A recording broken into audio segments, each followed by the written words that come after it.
Hello, everyone, and welcome to the show. It is Local Chat, episode 231. I'm your host, Will Crosby. Joining me this week, the one and only Jake Terrio. The one and maybe the only. Time will tell. And the many-cloned Ian Gibson. The very first Toyotathon took place in March 1977 and was a massive 36-hour sales blitz advertised heavily on television. Happy birthday, Toyotathon. The reason for the season. Reason for the season. Folks, if you're an audio listener to this podcast, get fucked, because I have things to show everyone. Oh, God. Today in the mail came scared. a very good package. A boy package, I like to call it. That's gross. I got my Night Springs VHS tape. Yeah. Oh, that's Alan Wake, right? Yeah. Gotcha. It's very good. I haven't tested it yet. If it doesn't work, I sue. Is it multiple wow. episodes or is it just one episode? It is the complete first season, but it is only it says black and white, sort of 25 minutes, not rated. So I think it's just all the in-game footage they made. Just put together in a 25-minute chunk. It's good stuff. Yeah, because each gotcha. episode's like 3 minutes. Yeah, these are the ones. I think they made new ones for. These are the ones from the first Alan Wake. Yeah. So these aren't Gotcha. even. There's ones in Alan Wake too, right? Or am I crazy? I think there's Or at am I least thinking of an Control? episode. Yeah, I don't think there's the I puppet think there is show. because I think in I saw Control. one. I think there's and I one don't episode in Alan Wake 2, and then there's the whole Night Springs expansion where you're like in the which I haven't episode. played yet. Yes. It's good. I should It's do it. good. Second thing I have to show off is I bought a thing of Fallout sodas at Costco. The first box that I picked up, there was like some sticky stuff on top of it, and I went to touch it, and it was in the sticky stuff was a broken piece of one of the bottles that sliced open my finger, which is why it's healing. And it really hurt. The Costco guy gave me a Band-Aid though. So I picked the Sunset Sarsaparilla because I've always wanted to try this when playing Fallout New Vegas, and I told Halucha I'd have one on stream. Sarsaparilla is just like a variant of root beer, right? Like it's a root vegetable. Oh, it also came with a bottle opener. Big bottle cap bottle opener. Real quick, shout out to Nova Tuna in the chat. Thank you for subscribing. God bless you. Oh, thank Holiday you. kisses, boys. Holiday kisses. Mwah. Will. Sorry. Will. Thank you. Sorry. That's fun. Are you're gonna taste it live? Yeah, I don't know how In to focus, hopefully. I don't know how this Is it a bottle twist-off opener cap? works. Oh, it is a twist-off cap. I was really twisting. Is it so really? It's a twist Is off. it really? It's a twist-off bottle That opener. was a joke. Oh, okay. Wait, that's worse. That's because I thought it was a normal bottle opener that they gave you for twist off, but now you're telling me that there is a specific bottle opener for twist off. Well, the fuck I are don't you know. talking about? To be fair, I've had some rough twist. Like Yinglings are hard wrench. twist off sometimes, so I can understand having a sometimes. device to twist off. But I'm very sad because I was thinking this was going to be my new bottle opener. Yeah, and it's not. And now I'm happy. I wonder Okay, if it here doubles we go. though. Here we go. Here we go.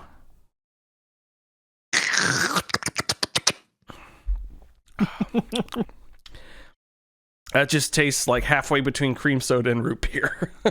Yeah. Oh, that sounds magical. That's Because I pretty love good. both of those. Karen would hate this. She doesn't like root beer. Wow. How dare she? I know. How? I'm filing for divorce. Root beer's Don't worry. great. Don't worry. Thank you. Oh, he's taking. Wait, my do we Anyways, all you guys, have to? you guys 'Cause do we're all something. married. I'm just gonna be working We're on all nursing married this to baby. Getting a little tipsy off this sarsaparilla. Holiday plans. The holidays are coming up. I've just been informed. Jake's birthday's coming up, which is very exciting. Correct. I think it's in my calendar. It's probably in my calendar. Oh.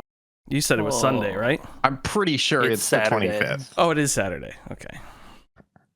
I'm pretty sure it's the 20. Wait, is Jake? JT. Is Jake JC. I thought you were going to say Jesus Christ. Jesus Christ. Can I just say, when you said JT, I was like, oh my God, it's a perfect match. And then I had to think about it for a second. Jesus the Christ. Jeez. Whoa. JT, Jesus I mean, Christ. he died on a Whoa. He did tie on that's T. probably what I was thinking about. That's what that To a game's T about, is about. to a T. Damn it. Holiday plans. I don't have much for holiday plans. Karen took the week off, which is exciting because she normally doesn't. Like I said, we've got a tree. Except for Friday, she's working. Because Thursday's Christmas, right? Yeah. So Wednesday's Christmas Eve, Thursday is Christmas. Day after Christmas is Friday. All three are federal holidays now, according to Trump's executive order today. Mm-hmm. Mm-hmm. Oh wait, which so is Christmas we can say Christmas again. It's going to be closed. No, I don't think so, because I think it has to go through Congress to be like a national federal holiday. I think he's saying it's a federal holiday, but his only power is to give like the entire executive branch off on the 4th, the 5th, and the 6th. Which, to be clear, can I just say, I don't mean to get political, it's not Tuesdays, but I kind of like desperate Trump because he's so desperate that he's turned around and started doing good things the 24th, 25th, and 26th probably should be federal holidays. And also that he reduced the scheduling of marijuana to make it much easier to legalize marijuana going forward, and much easier in states where it's already legal to do banking that was like federally illegal before. Like it's kind of weird, you know? Yeah. I'm just excited to get all our oil back from Venezuela. Oh, I know. Yes. Yeah. And Karen works Friday, but we're just gonna hang out. I think we were thinking of like fun traditions to start doing, so we'll definitely be making out on Christmas. I'm thinking of doing I think we're gonna make waffles. So my family Christmas morning. I don't give a shit. My family has started one the past couple of years, and it's mostly my sister who started it, which is either Christmas Eve, if we get together Christmas Eve, or Christmas Day as part of the Christmas Day stuff. We play a bunch of those like family holiday games that you see on TikTok. Mm-hmm. You know, the ones where it's like you take something and you wrap Russian it roulette. in 1,000 yards of saran wrap, and then but in it is like a bunch of toys and like candy, and it's like everybody gets 30 seconds to unwrap as much as they can, and then there's like, you know, the little games you play on the counter where it's like you're blindfolded and there's a bunch of cash in front of you and you have to try and spatula as much of it into a box as you can, but you can't see anything and you have 10 seconds. So we started doing stuff like that, and that's always a fun time to just have like everybody chips in $20, they go out and create the prize pool and create the games, and then we all as a family play those games for like a couple hours. That's a fun tradition. You guys could do that. Yeah. All right, folks, I gotta go. I'll see you later. Oh, hell yeah. Oh, hell yeah. I think we're going to make waffles or something, then open presents, and maybe watch a movie. We're thinking of starting up a new tradition, Jake, that we were thinking of, which is like all these like TikTok games, like get in there, hide the popsicle in your ass and stuff like that. So it'll be fun. Classic bit. Classic. I think I'm just gonna let Karen play a bunch of games on the. I'm allowing her. No, I mean, just shut the fuck up. She'll play a bunch of. Nicer to her. Actually, I think she's gonna play Ghost of Yote because her coworker. She was telling me this whole story, a year ago, I think, or probably sooner. She's gonna come upstairs and yell at me for telling the story wrong. But received the PlayStation DualSense Edge 2, their Elite controller, for the PS5 by accident when she ordered something small, and it gave her this controller, and they said to keep it and don't worry about it, which is crazy. So she's been holding on to it and then gave it to Karen for a Christmas present, coworker Christmas present. And so Karen was going over it. It's got a fantastic build quality, and you can pull the sticks modules out and replace them. And the other thing, it has the regular paddles on the Xbox Elite you can put in, but you can also put in tiny little nub paddles that you barely touch, which is really cool. I think those controllers are awesome. I think literally the only problem I have with them is the price, because aren't they $180 to $200? It's $200. It's ridiculous. It should be. Let me get on my soapbox real quick, because I'm turning into a boomer here. Normal controllers cost $70 to $80. that should be the elite price. It should be like 40 for the normal controller and 80 for the really nice elite ones. Yeah. That's it. That's the pricing. Or if with the case of the Xbox controller, like if it was a good controller that didn't get horrible reviews, I'd be like, okay, let me shell out for this controller, and then I'm not saying it's worth that, but I would be more inclined to buy it. Because I liked my Elite 1 except for everything peeling off of it. And then when the Elite 2 came out, it still had issues. So if it came out with the console and you're like, and it was normal console gens and you're like, I'm going to be playing this for 7 years. I know this controller will last 7 years and I'm going to play it a lot. I could see it at that point. Yeah. Jake, holiday plans. Why isn't she playing why isn't she playing Ghost of Tsushima though? Because Yote's a new game and you have to pay money for it. Ghost of Tsushima, Karen has already beaten. Oh, and she wants to play Yote because the thing about Yote is that pretty similar to Tsushima. It's hard for me to be like. Karen is not like us, as she is a normal human being that enjoys the same thing. Oh, that's disgusting. Oh, she's a Kyle. She's a person who casually plays video games and looks forward to them. No, but she is also a Kyle in the way that Kyle has no problem playing any video game for a long time. Even if he doesn't like it, he will still play 70 hours of it. That's proof of Baldur's Gate 3. I never even beat Baldur's Gate 3, and he rage beat it, which is I didn't even beat it. Yeah, very funny. But Karen's done that with God of War, right? Where she has no problem sitting down at 100% in the game. But Karen's different. If she doesn't like something, she'll stop playing it.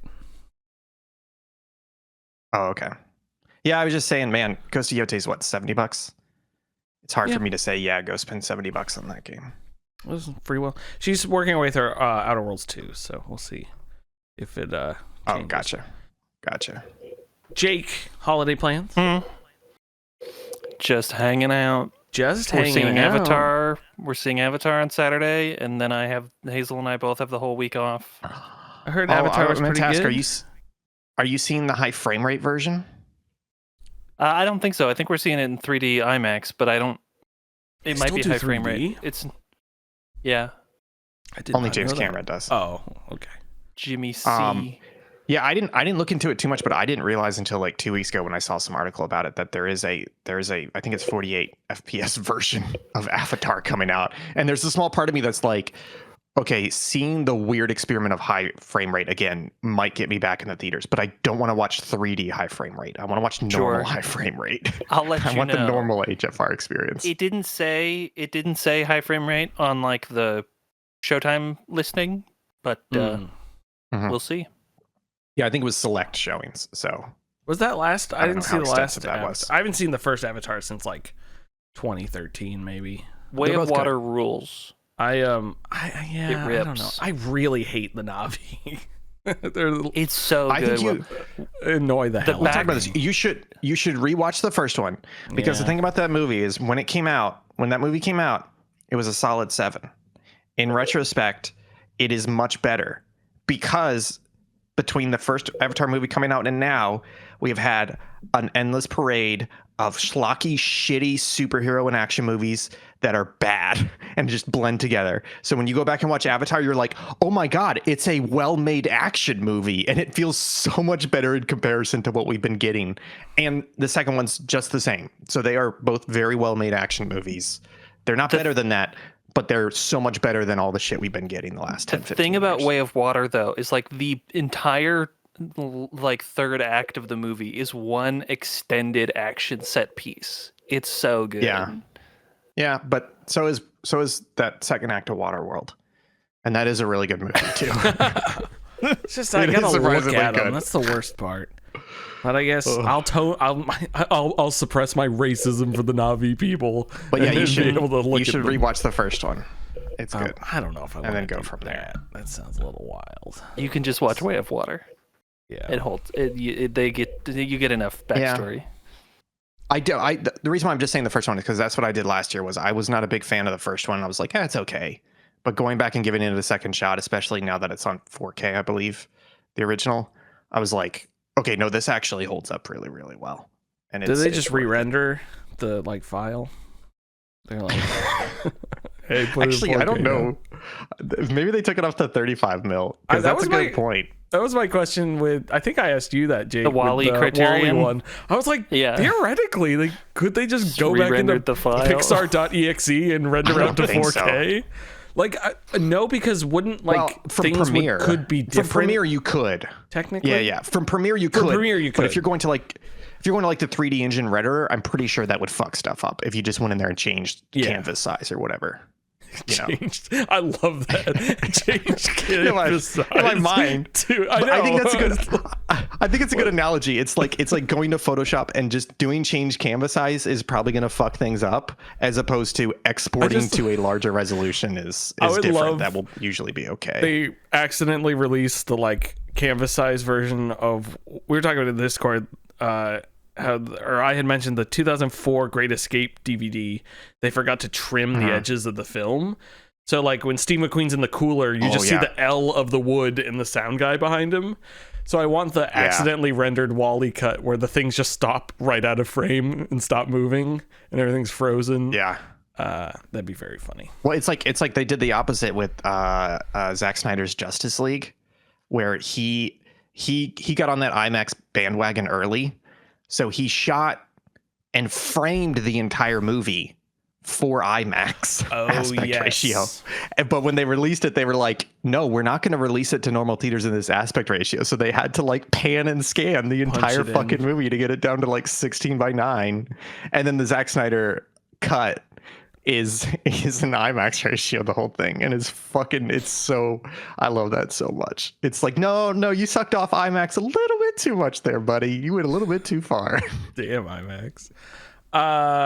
Cool. Well, that's everyone's holiday plans. Ian's playing TikTok games, Jake's seeing Avatar, and I'm eating waffles. Time to move into the video game section. I'm gonna play the video game music. Jake's dog? I'm eating You can Jake's have him. dog. Oh boy. He's not very meaty though.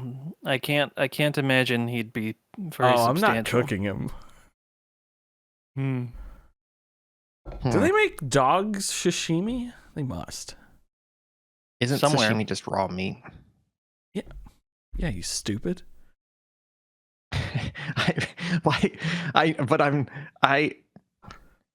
You said make. Do you mean like serve? Well, yeah, but you're still gonna make it. You're still gonna kill the dog and cut it all up. It doesn't come out of it. No, I mean, I think if you kill the dog, it is immediately sashimi. That's my point. That's why I was laughing. I'm like, no, it isn't. It's like the basics. You don't have to do anything other than kill the dog to get sashimi. That's absolutely. I guess you got to carve it. Yeah. So you got to kill it and carve it. Oh, sorry. God, you're so stupid. It's just kill, carve. You don't go all the way to cook. Yeah. Kill, carve. Don't go all the way to cook. Video games. I don't have any big video game stuff this week. I'm still playing Kingdom Come Deliverance 2. I'm 30 hours in. I think I just started the story main quest that'll move me to the second map. But What do you mean by map? Because I played a little bit of this and like starts you kind of outside of a town castle thing. So is that the map or is it bigger than that? Like, I'm just trying to get an idea of what you mean by map scale wise. You know how in like Far Cry 2, you like go to the second map, which is the southern area? No. Oh. Well, in Far Cry 2, you beat for the first half of the game, and the second half of the game takes place on a second map. So kind of like Tsushima, where it's like, hey, there's 3 islands, so you have a decent space to run around in. Yeah, and then you go to a new so place. this is on the first map, and then I think after I finish this, you like go to the second map, which is far away. I think you can occasionally travel back to the first map if you discover something to like go back to it, but you're like moved on to the next area. You don't easily traverse back to the other one. And so I think that's like near Kuttenberg, which is like a bigger, more like medieval metropolitan city. The guy who made the printing press? And like, that's Gutenberg. I know.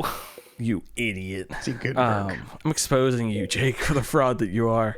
And so I think it's going to be a much more like metropolitan style map, like medieval map. I don't know for sure, but I'm hoping that's kind of what it's like. But the game's great. I stole a town's maypole today after beating up the night watchman. And then the guy had me herd a bunch of sheep out of their pasture because he was pissed off that they were using his pasture, because he's really old and he's the only one that remembers it's still his family's pasture, and the other family is like, no, fuck you, there's no proof that this is your pasture. And so they're like being a bunch of dicks, and solving that Video situation. games. Yeah, and then I talked to some water goblins and found an axe, a silver axe, and reforged it. Wait, is there a fantasy component to Kingdom Absolutely Come? not. But medieval people believed a lot of weird shit.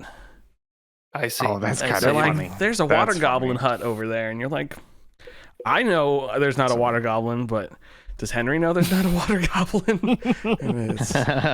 It's very cool with that sort of stuff. Like, oh, there's a devil, and like with all the like spiritual stuff, and like, it's funny too because you kill bandits, you can loot them and all that sort of stuff, but anyone dies who's a normal person, if you go to loot them, it's always rob.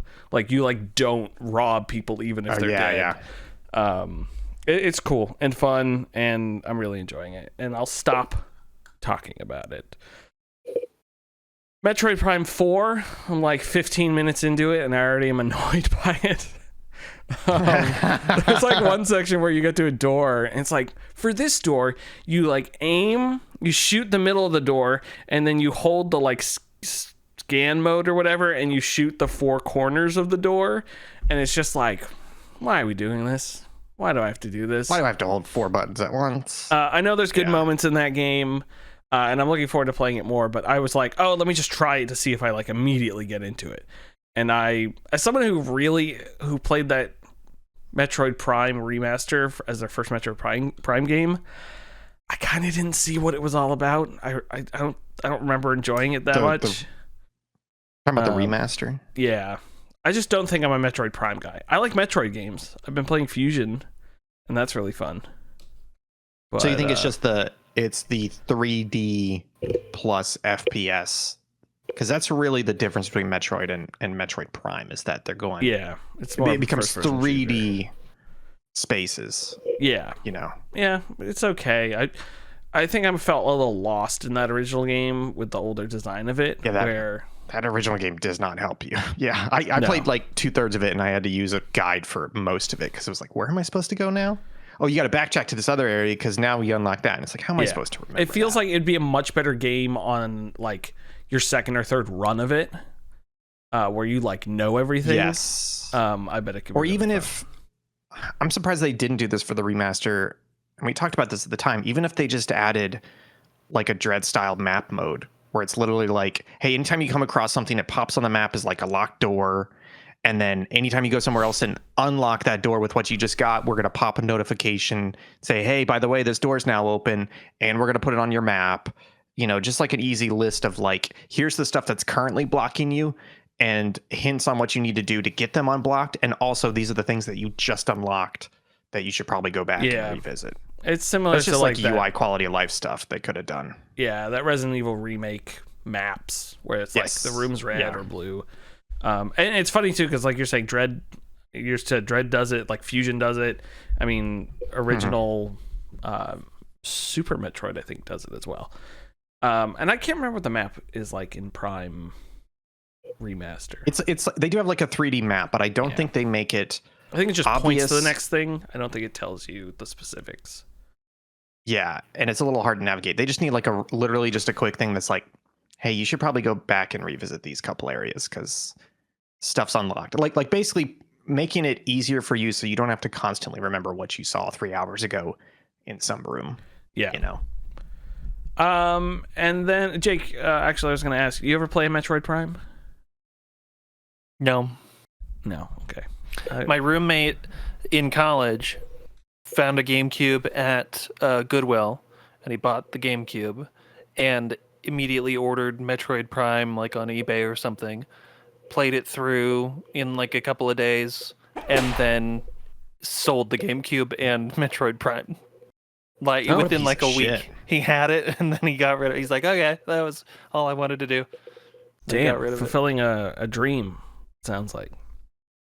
No, he had played it as a youngster, and then he was just Oh. like, okay, Coming back do for it that again. sweet nostalgia. And finally, did I talk about Metal Gear Solid Delta 2 weeks ago? Yeah. Okay. I think Triangle? you've talked about it. I got through beating 4 the weeks ago, end. too. It took me like 4 tries. I fought the end for like an hour and a half and then died. And when you die to the Jeez. end, you pass out, so you just get arrested, and then you have to break out of the prison again and walk all the way back over. But I didn't feel like doing that, so I reloaded the game. And then I the main reason it took me so long to kill the end is I was doing the non-lethal run, because if you kill him non-lethally, you get his tranquilizer Mosin Nagant, and which is like a really good gun in the game. So I made sure to do that, but man, there's so many things in that game that are like, you got to do it just right, or it pops up and shoots you, and you get really angry, and maybe slam a controller down really hard because you're quite upset about it.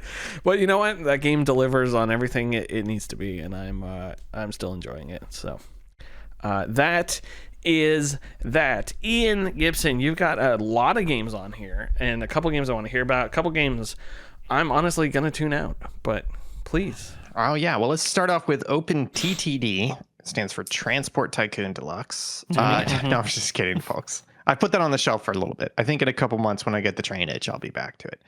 Yeah, it's that time of year. I've been talking about it. It's happening. It's time for the Goaty catch-up.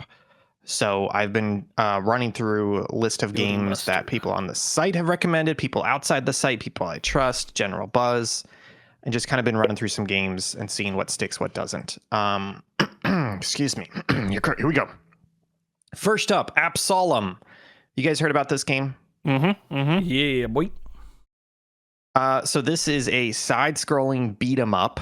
You can technically play it co-op, but you can play it single player as well. I think people recommend playing it co-op, but it is a roguelike run-based side-scrolling beat 'em up.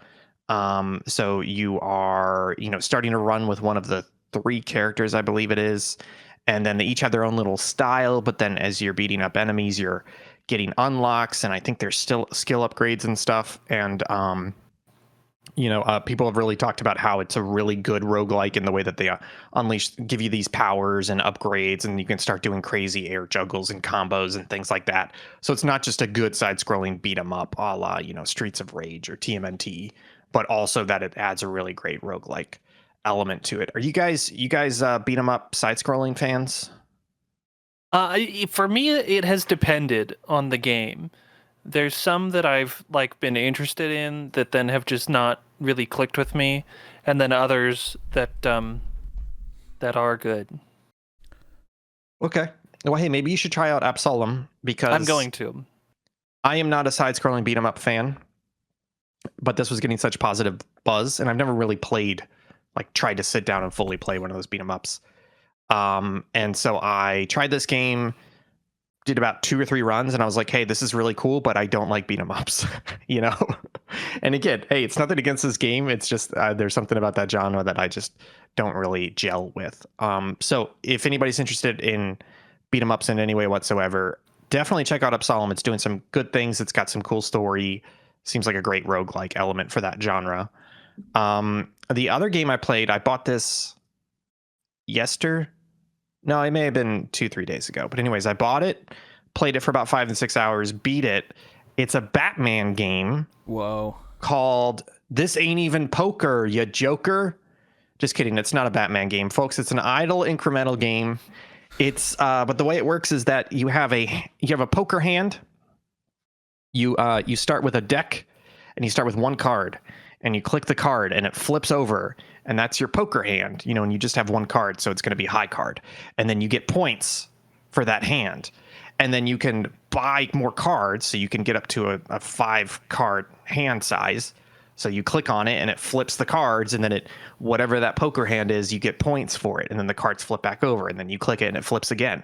Well, what if you could go up to 7 cards in a deck? What if you could have 10 decks going at once? Whoa. What if you could What if you could upgrade your card rarities so that instead of being a 3 of spades, it's a rare 3 of spades and clubs, or a 4 through 10 of diamonds, hearts, and clubs that does 6x points if it's in the hand? What if you have it so that all your 10 poker hands are automatically flipping? I was gonna ask. What if you could buy? What if you could buy jokers? What if you could have quests like, get 3 2 pairs? And it's definitely Balatro inspired, but it's more of an idler incremental game. It's a fun time. It gets a little bit long in the tooth towards the end, but it's not that long of a game, so it thankfully doesn't like stick too long. Mm-hmm. I don't think it's doing anything revolutionary. I don't think it's going to end up on my GOTY nominee list or anything like that. But if you're into idler incremental games, definitely check it out. It's called This Ain't Even Poker, You Joker. I think it's like $5. It's great. Damn. Have you guys heard of Sectori? Yes. No. Wow. Let me look Jake, it up. you piece of shit. Jake admitting that he does not read any Discord messages because I tagged him specifically and brought this up in the community Discord. Oh, wait, I'm recognizing this now. I googled Jake. It's too late. I'm recognizing this. Sectori is a twin stick shooter. Twin stick games are basically shoot 'em ups, right? They're just stationary shoot 'em ups versus scrolling shoot 'em ups.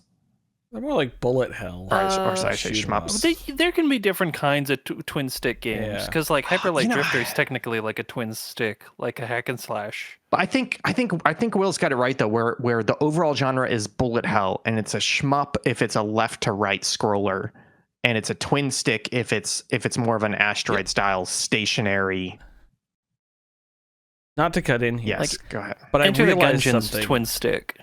Yeah, Enter the Gungeon would be twin stick. I realized something, Ian, because we were talking about Vampire Survivors the other day, or I was talking about it, and someone mentioned, I was like, oh, I like Halls of Torment better because it has like X, Y, and Z. And then someone else chimed in and said, oh, I like Halls of Torment better because it's a twin stick shooter because you aim where you shoot. And I went, oh, I didn't realize...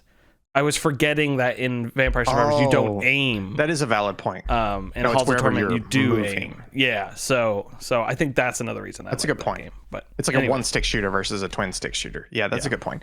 But anyways, yeah. So Sectori, I guess the closest would be Geometry Wars. I never really played Geometry Wars, but from what I've seen and people have said, it seems a lot like Geometry Wars. But it's very, very good, folks. This is kind of a counter to Absolem for me because I've never really been into twin stick shooters. It's one of those games where. This is nothing against twin stick shooters, but there's a particular skill set you need to build to play a twin stick shooter. And if you don't have that skill set, then these games you're just going to suck at these games. Kind of like fighting games. If you didn't grow up learning fighting games, it's almost impossible to pick one up nowadays, right? Unless you push through it.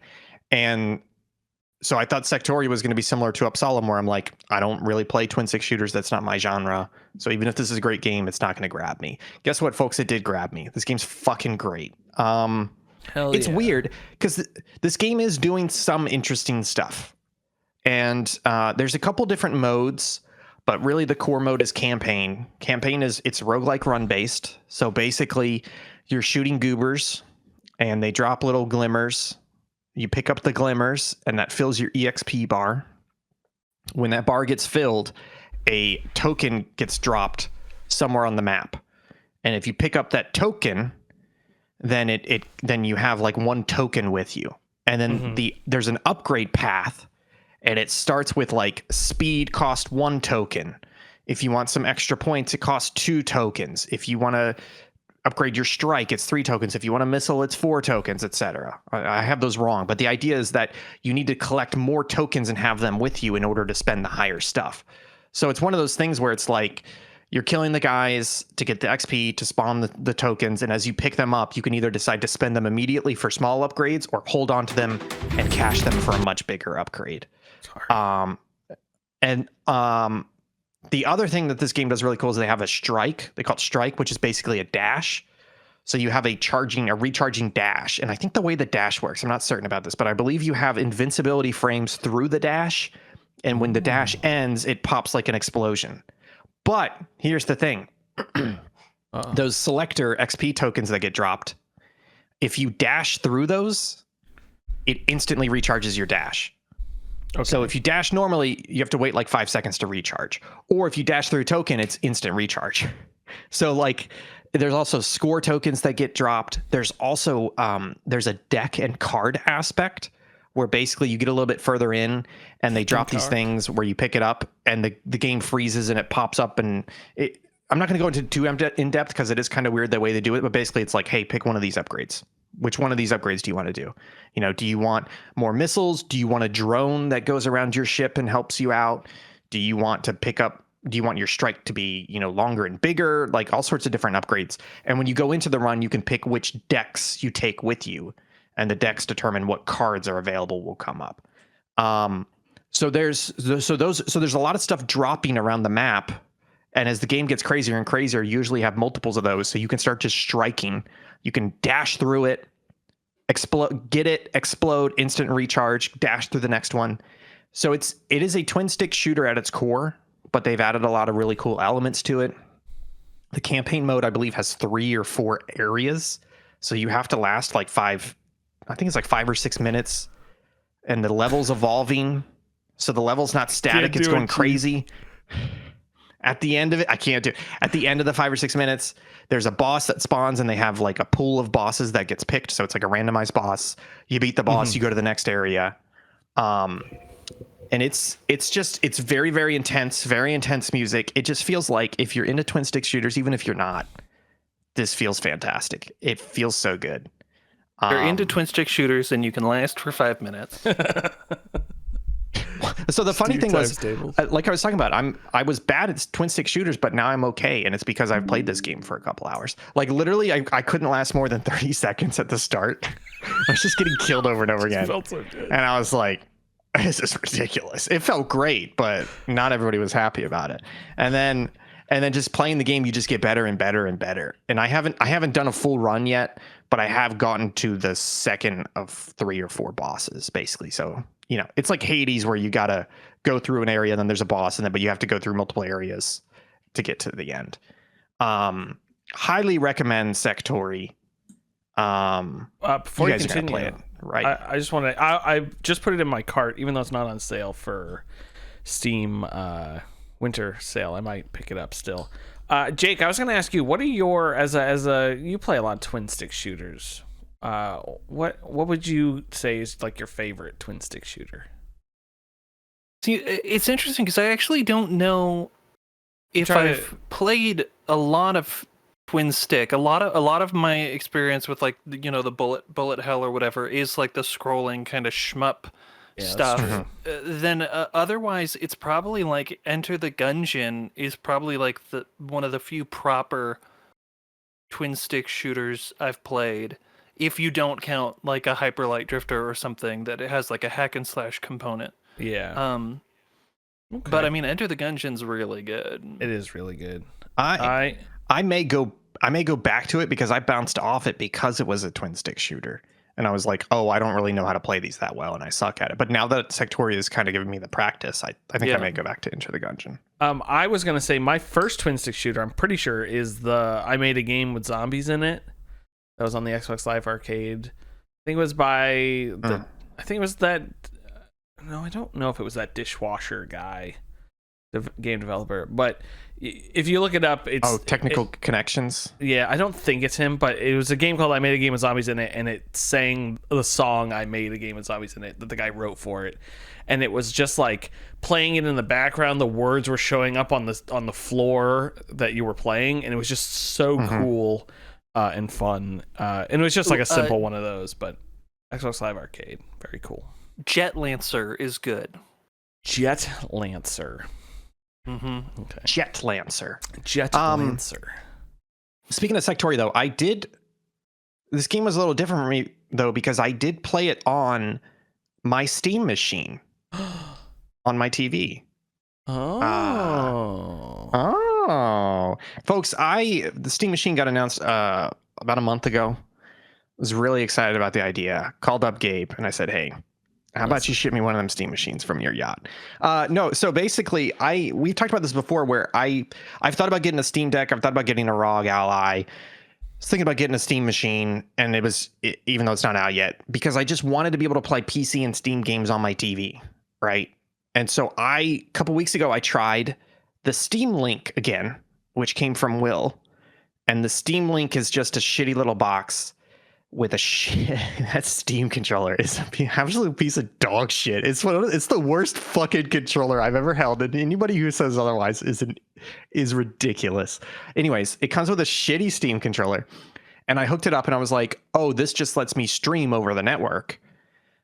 That I don't know what's going on with that box, the Steam Link. It still works. It had like 26 updates waiting for me, and I haven't touched it in like 5 years. Yeah. There is something about that box that does not work anymore. And what I mean by that is I had it connected to the router by Ethernet, which means I had a full gigabit max speed between my gaming PC and that Steam Link. And it was still streaming at like, the most it'll stream is 1080p, and it had like artifacts and occasional stuttering and buffering issues. Yeah, that Steam Link is just not up to snuff anymore. And I think it may be, honestly, that is an old device, and it's so old that I think it may start having DRAM corruption issues, which is basically that RAM doesn't last forever. You'll have sectors start to fail over time, and it will get to a point where it is noticeable. Like they're always built with more sectors than you need so that it's okay for a while. I know Vinny and Brad still use theirs, but they use Moonlight on it. They don't use the Steam version. No, they have an NVIDIA Shield. They use Moonlight on the NVIDIA Shield. Oh, is it on that? I know Vinny still uses a Steam Link. I think there's some third-party thing for the Steam Link as well. I can't remember what it is. I don't think so. And the reason I say that is just because it's a lockdown device. It's not like a Linux device. It's just straight Steam Link. I know most people use the Shield now, but anyways, I tried that and I was like, this is okay. And then I started looking into Bazite. Have you guys heard of Bazite? Yeah. Bazite. Yeah, Bazite is basically a community-made version, a distro of Linux with a UI on top of it to get as close as possible to SteamOS. So it basically has the exact same functionality of SteamOS. And depending on the build that you download for it, and I downloaded like the home theater PC / handheld build of it, it launches directly into Steam Big Picture mode. So a lot of people install that on the ROG Ally, which is a Windows handheld, but they just wipe Windows and they put Bazite on it, and it basically gives you the SteamOS experience without being explicitly SteamOS. So the other thing was I have a streaming PC, and what I mean by that is it's my old PC, and I turn it on once a year for extra life. And that thing has an i7 8700K. It has a Radeon, I think a 6600, which I think is equivalent to like a 2060 or a 3060, and 48 gigs of RAM, of DDR4 RAM. And I was looking at it and I was like, oh, that should be fine to play games. So all I had to do was buy I had to buy another hard drive for it because you don't want to dual boot on the same drive with Bazite. So I put like a 512 SATA drive in there, SATA SSD. That was the only thing I had to buy. Well, I had to buy that and a Bluetooth adapter, installed Bazite, hooked it up to the TV, and it fucking works, folks. It's fucking incredible. It's really, really good. Like it boots into what feels like the Steam Big Picture mode, and basically is. The only problem is if you do a cold boot, it takes like 2 to 3 minutes to get there. Mm-hmm.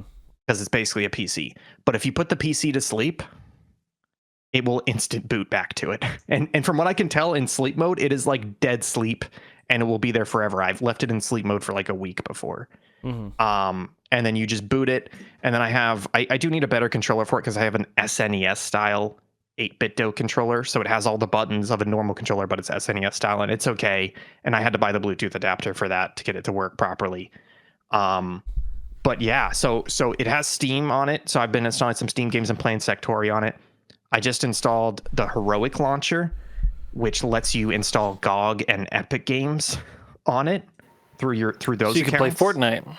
So I can play Fortnite. Finally. Well, the thing is, I have like 50 games on the Epic Store, and I think I've only purchased 2 of them because every time they're like, "Hey, here's a free game," I just pop it. So actually, I think I have Enter the Gungeon through Epic because it's free. So right after this, I'm going to go install it on that. So it's folks, the SteamOS living room experience is real. It's fantastic. And My only hesitation in recommending it to people is that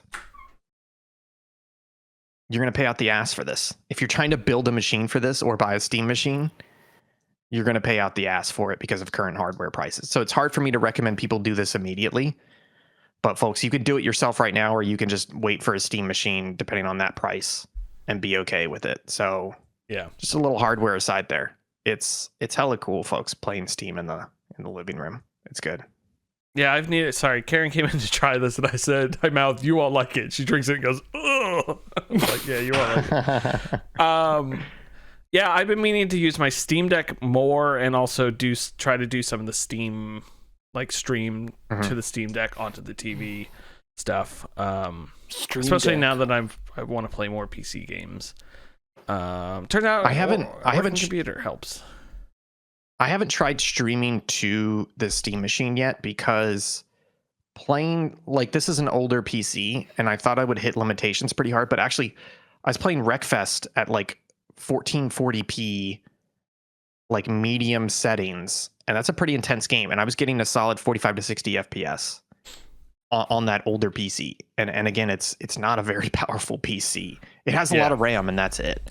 And like and even indie games like Sectori, they're going to run 100% fine. So I haven't had to stream anything to it yet. But it's nice to know that I basically have my Steam library now available on the TV. So like the next game I'm talking about, Dispatch, I can play that off the TV if I want to, which, I mean, it does feel like a TV game. Anyways, so rolling into Dispatch, what have you guys heard about Dispatch?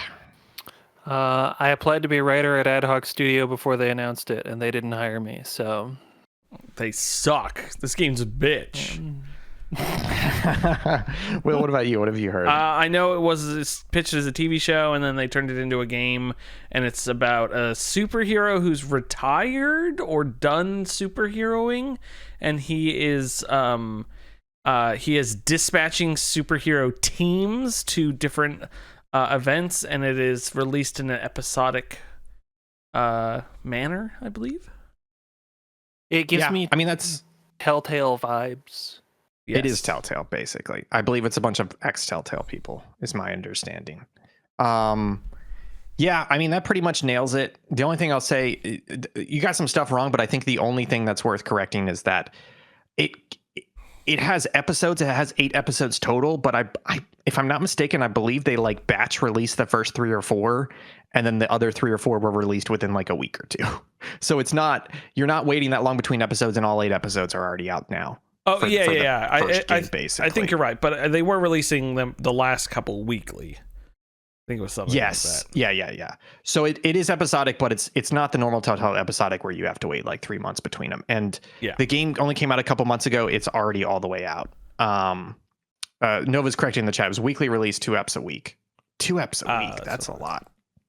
Each episode is about 45 minutes of playtime. So yeah, I played the first episode of this on Tuesday. I've played through episode 4 now, which is about halfway through the game. Let me start with the good stuff. This game's got a great story. It's got a lot of great characters. It's got the humor works more often than not. Sometimes it feels like it's forcing the joke a bit, and I'm not a super fan of the tone, because the tone feels a little bit too like mid 2000s edgy MTV humor at times. Like they're in a workplace and they're just like doing blowjob jokes back and forth in a workplace, and I'm like, I don't know about that. It seems like you're forcing that tone a little bit too hard. But they've got great characters. The story's really interesting. The mediocre stuff.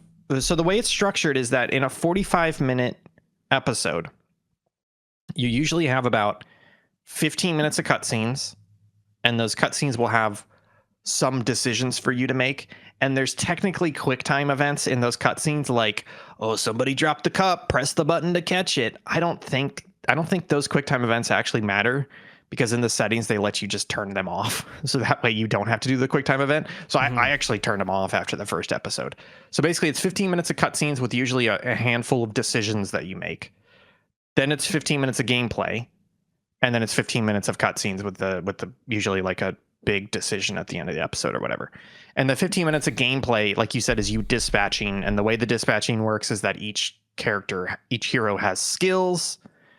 There's like 6 skills. So you imagine like a hexagon, and there's like, if somebody's really strong into 3 of those areas, then they'll form a triangle. And there's things that pop up on the map that are like respond to this emergency, and you assign, and the emergency gives you hints where it's like, oh, you want a strong hero to break up this fight. So you're like, oh, I want to send somebody good in strength. When you send them, it takes them time to get there. When they get there, it takes them time to deal with it. And then at the end, for success or failure, they literally just overlay like your hero's skill visual on top of what the mission requires. And there's like a percentage, and then there's a little bouncing ball to tell you if you got it or not. And you can send multiple heroes on a mission, but then when they come back from the mission, they have to rest. So basically, when you send somebody out on a mission, they're going to be unavailable for your team for a while until they come back.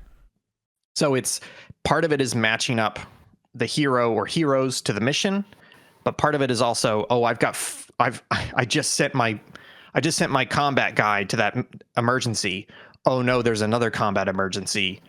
Who else am I going to send because that first guy's not available? And then inside of that is a little hacking mini game, which sucks dick. It's really bad. It's not really bad. It's just really dull. You literally just like, there's a bunch of nodes making a pathway. Yeah. No, it's not. It's not. It's not interesting in any way. It's just a way of traversing where it's like, there's like 40 nodes and only 3 of them have interesting things. The rest of them are literally just move along them. So it's like move. Oh, here's a little put in this Helldiver 2, 4 direction thing. Oh, you popped the bridge. Now go the bridge. Now go this way. Oh, it did this. And it's just not that good of a hacking game. That's it for gameplay though, which is kind of my conundrum with this game, which is that it's telling a fantastic story. And the actual gameplay that's there is not that good and is not that interesting or heavily connected to the rest of the story. So at the end of the day, I'm kind of like, I am enjoying this, but really I'm just enjoying the TV show that is at the center of this, Like they made a very good TV show. They're doing an okay job of making it a little bit more interactive, like you're making decisions and that will impact the story later on. And that is entertaining. But I don't think they've made enough. I don't think they've added enough interactivity in the story mode to justify it being a game. And therefore they had to make the dispatch game, which is not that good. And so it's like, I'm still enjoying it. I'm going to finish it because I'm enthralled by the story, but it's reminding me of Wolfenstein: The New Colossus, which Will, you and I think we both had the same reaction, which is the gameplay in that game got very mediocre and boring, but we loved the story so much we finished it for the story. Yeah. It's also given me the same thing as Alan Wake 2. I think I've talked about this a little bit, which is that I only played a couple hours of Alan Wake 2 and I dropped it because that is not a good video game. It is a fantastic story.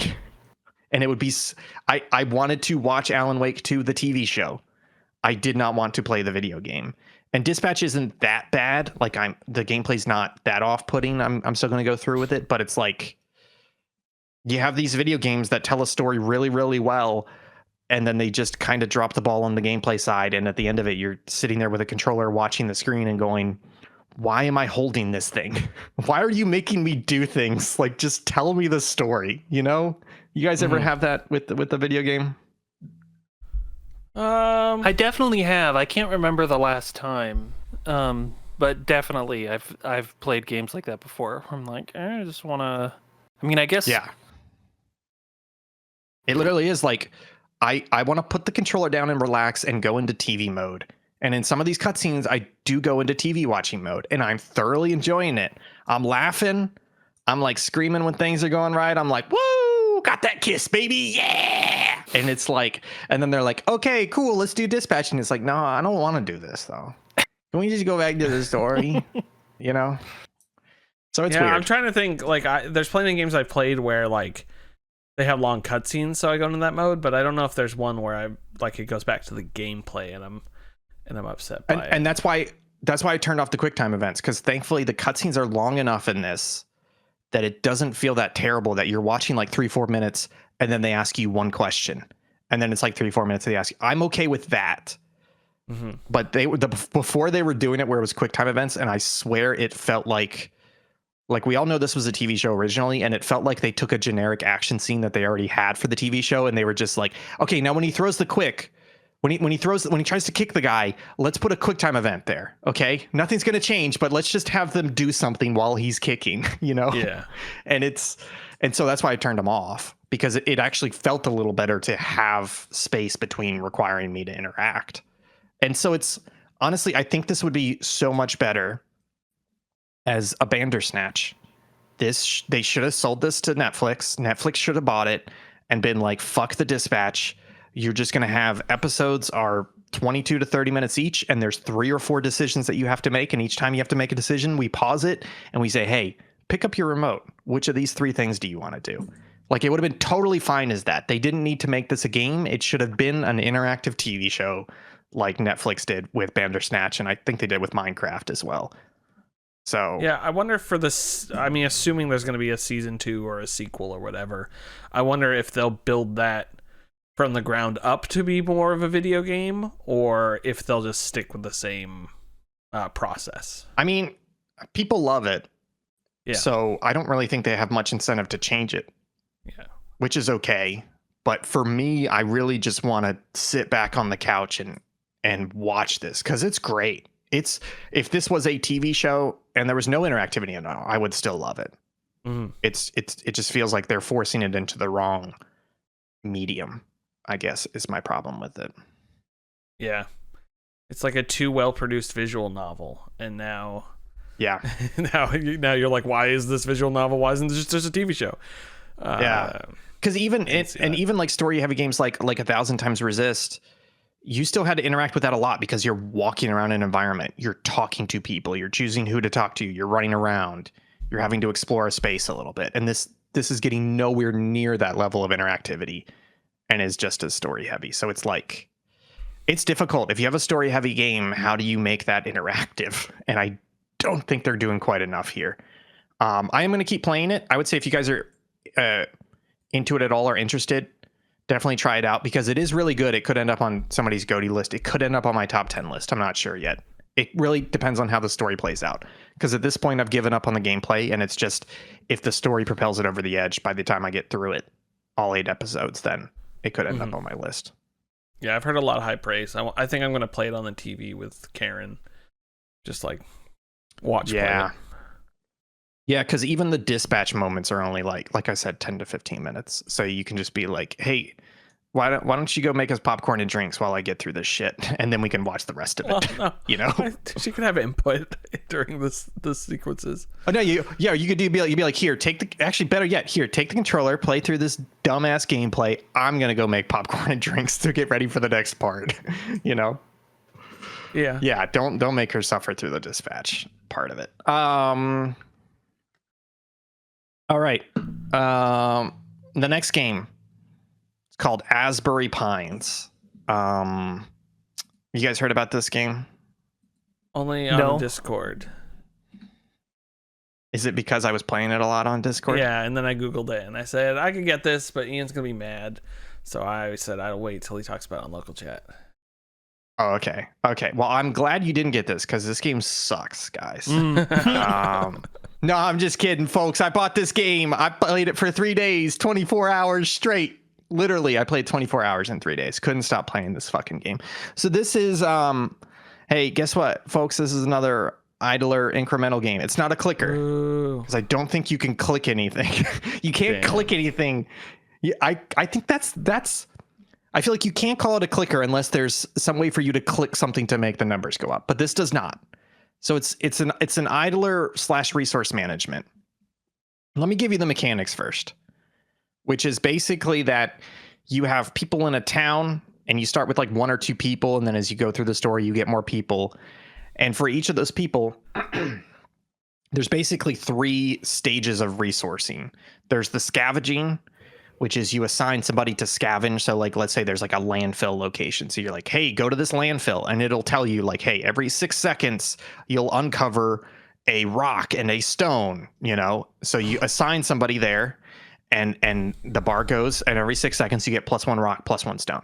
There's also the manufacturing or I think it's the working spaces, which is where you convert the rock. And let's say it's like, hey, you assign somebody here, and every 3 seconds they'll turn 1 rock and 2 stone into a bracelet. I don't know. So you assign somebody there, and as long as you have somebody there, they're going to constantly take the rock and stone resources and turn them into a bracelet, right? And then you have a nature location. And a nature location, I don't know why they're nature locations. It's kind of weird, but it's like, oh, it's this nice spot in the woods. And if you assign somebody here, then every 10 seconds, they'll convert 3 bracelets into 5 experience, right? So it's this manufacturing chain where basically you're trying to get to typically experience. Mm-hmm.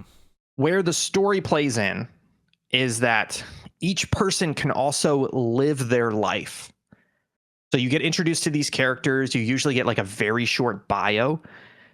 And then they have a timeline. Like the whole game is left to write a timeline.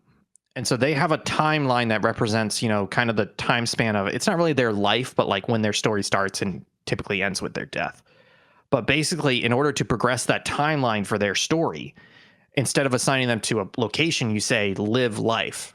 And for the characters, it's like, hey, for this person to live their life, it costs 10 XP per, it takes them 5 seconds and it costs 10 XP. So that's where the manufacturing chain is, right? So you're going through all this resourcing and manufacturing to get the XP, and then you spend XP for somebody to progress their life. When they progress their life, they get to certain events. When they pop an event, it pops a little story. So sometimes it's a newspaper clipping, like, hey, these 2 people got married. Sometimes it's a conversation, like between them and their wife, and they're talking about things. Sometimes it's a major event, like they died, or they became mayor or whatever. But as you pop those story events, it will also pop new locations for you to assign people to. It'll pop new people for you to assign in the manufacturing chain, and those people will have their own story. And as you go through the game, you also unlock animals that you can assign. Like, oh, here's an owl.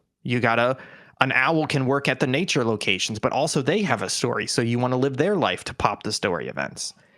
And then you also have plants. So like here's a tree sapling. It's going to live its life. It's going to live a couple 100 years. So that's the mechanics of this game, right? It's basically like managing these resources. There's an extra wrinkle. I don't really consider this a spoiler because it's in all the screenshots if you look close enough. This game takes place over multiple eras. And the reason why I bring that up is Taylor because Swift? The other yes, that's right. Is the other thing is the reason why I bring that up is because it makes resourcing interesting. Because let's say, for example, in one era, you discover you've mined 1,000 stone, right? So you have 1,000 stone in the first era. On the screen, it'll tell you like, hey, 75% of the leftover stone from the first era is going to go to the second era. So in the second era, you're going to have stone coming. You're going to have stone coming into the second era, even if you don't have anybody assigned to mine stone in the second era, because you have surplus stone from the previous era. So it's not just resourcing within the era. You're also passing resources between the eras. So a lot of times it's like, hey, this later era, I have no way to earn this resource, but if I go back to a previous era and make sure somebody's working there and creating a lot of it, it'll pass down to get to a later point. So you're not just progressing eras throughout the game, you're actively going back to previous ones to have more of it in the future. Yes. That's cool. Yes, and I was going to ask. Well, I was just going to say it's that ties into the nonlinear storytelling as well, which is I think they do a good job with. At the start, like there's like one person you can live their life, right? So they know you're going to pop these events in these orders, but you get to a point where it's like, hey, there's 3 people you could live their life. So they're going to pop their life events in slightly different orders. And some of those life events, one of them is going to be like, hey, they had a kid, and it's like, boom, guess what? You just unlock the next era because that kid is now 20 years old in the next era. And so it goes back and forth between there. But there's nice moments where they branch the story down and they're literally like, hey, you can't live this person's life anymore. They're still alive, but they're story blocked. It literally says story blocked until you live other people's lives and unlock an important event. And then you can go back and continue living their life. So they do moments where they thread you down to make sure you're hitting certain story beats in a way without going crazy with it. So those are the mechanics. I just wanted to explain that because it is doing something interesting. I don't know, Will, can you think of any other game that does it like that? Like an idle or incremental? No, there's a game on the tip of my tongue that does that eras thing. Like I distinctly am thinking of a game that you go back in time, build the thing, and then you can go forward in time, and it's like multiplied out. And I can't think of what it is, but Yeah. So my own question, not to tangent too much, is there anything you can do in a future thing that applies to past stuff? I played the 5th. Oh, okay, cool. Let's transition into the story. And Nova, we're talking about Asbury Pines. This game, the story of this game, like the setting and the vibes and the story tone it's giving you, feels like Twin Peaks meets 1,000 Times Resist. So it has a lot of the Twin Peaks vibe, where it's, characters in a small town and how they interact with each other. They've known each other a long time. They have their own little quirks. It's called Asbury Pines, even though I think it takes place in Ohio, but it has a very like Pacific Northwest vibe to the whole thing. And then it's 1,000 Times Resist because 1,000 Times Resist is a very good story that talks about generational trauma and how that's passed between generations. And that's where kind of the different eras come into play in Asbury Pines, because you have a lot of interconnected stories where you have a families continuing, or you learn a character and you're like, why are they like that? And then you go back in the past and you find out why they're like that.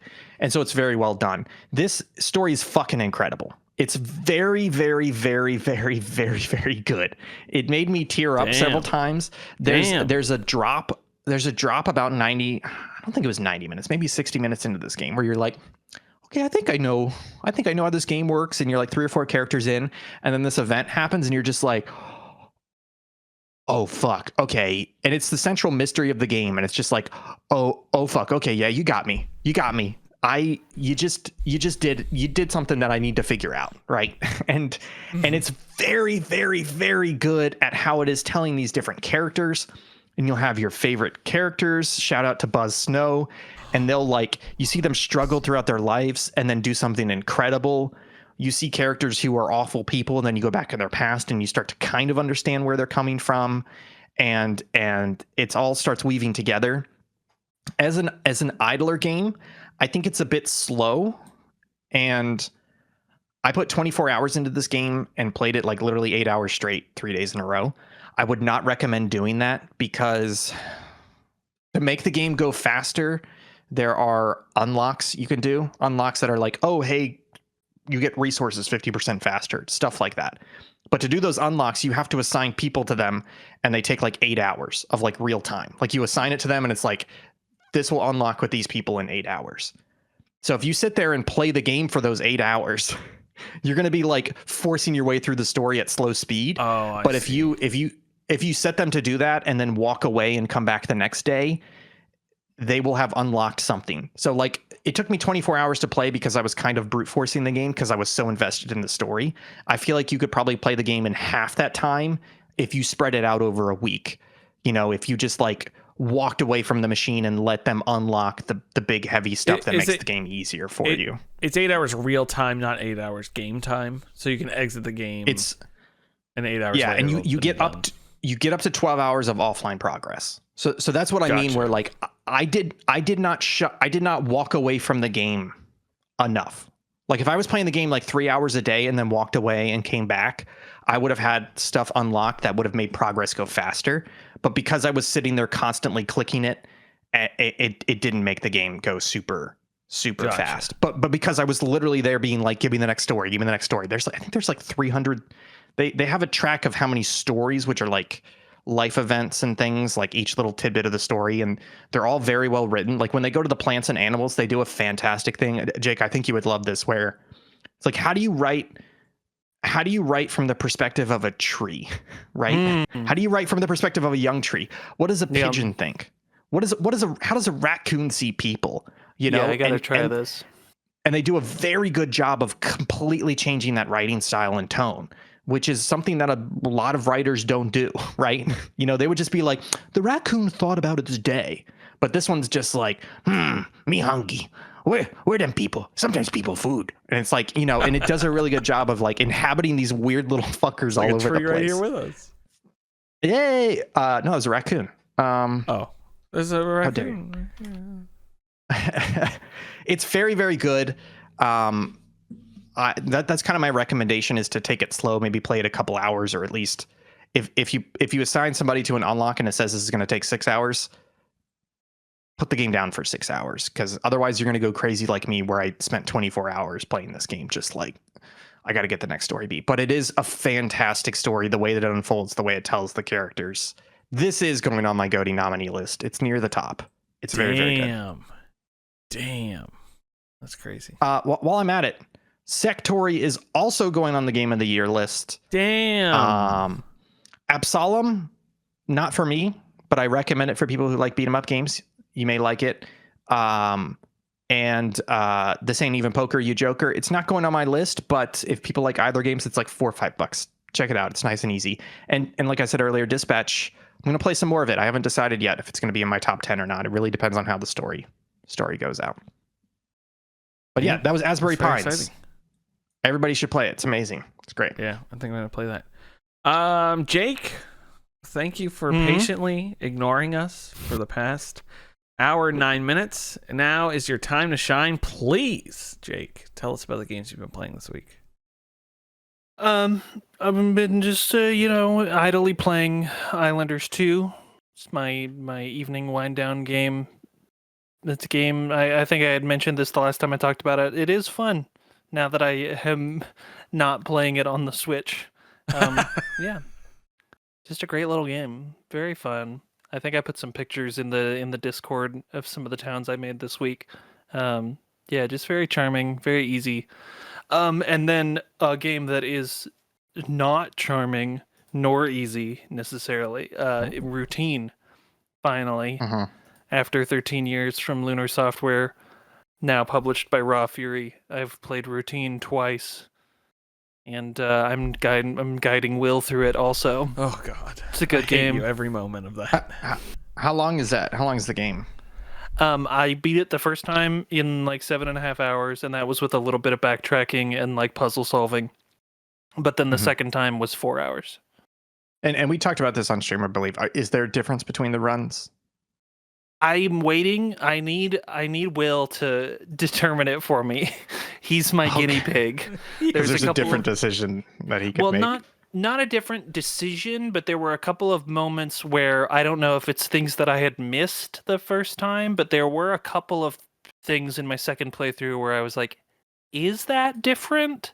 And so I need somebody with fresh eyes that I can point them and say, hey, wait, go look at that. And let me see that. And we'll see. I don't think there's alternate endings.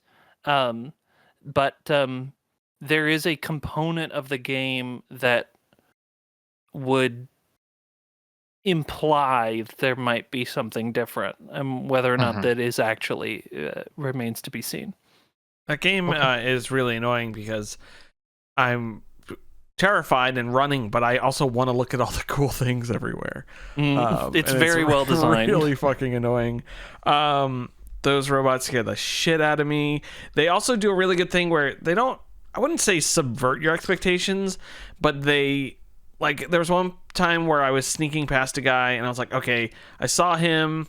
He looks broken, but he's definitely going to activate when I leave this place. And so when I was leaving, you can see on stream, I start talking like, oh, I'm going to go around the corner and then he's going to turn on and I get to run. But as I was being like, I'm going to go, he just turned on and came after me. And I was like, oh, they just activated that early because you weren't, like, you'd be expecting it later on.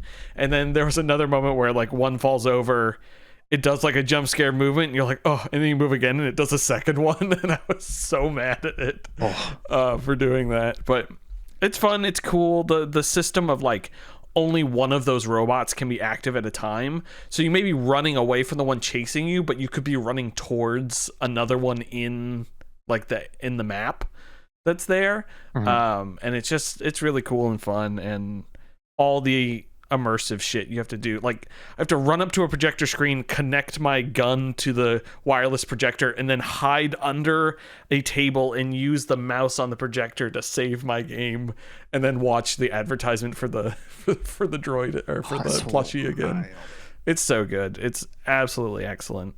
But there's a lot like the sound design. I think the sound design is Oh. maybe the standout for me. So good. Because there's enough of it. Like it's also part of what's cueing you into what's happening in the world. Because I don't know, Ian, if you've watched trailers or if you watch the streams at all, but all of the UI, or I mean, all of like the interaction is diegetic in the game. There's not like UI in a traditional sense. It's somewhat like Dead Space in that way, where it's all like the stuff that you are holding. And so there's a lot of sound design in the game that can cue you into things that are going on. Like there was a moment in the last stream that we did where Wills was looking at a monitor while a video was playing, and he heard the sound of the elevator behind him, like in another place in the room, and he was like, "Wait, is the elevator coming back down?" And it was like the game's not doing anything except just like kind of ambiently playing like wait, that's the sound of the elevator. In which I started freaking out, going, "Why is the elevator coming back down? Why is it going down?" And I hide, and I just hear the elevator door open and a robot walk out, and I'm like, "This game is not doing this to me right now." Because you just like the first time it moved, I was like, "Oh, I came out of the elevator. Now the elevator door is closing," and then like Jake's saying, all the clues to it. And also when the guy's hunting for you, like he's walking, and then you hear the like, and it's like scanning. It's like shooting out a red grid to like scan the area. It's so good. So it's the stupid tram door. It makes the worst noises ever.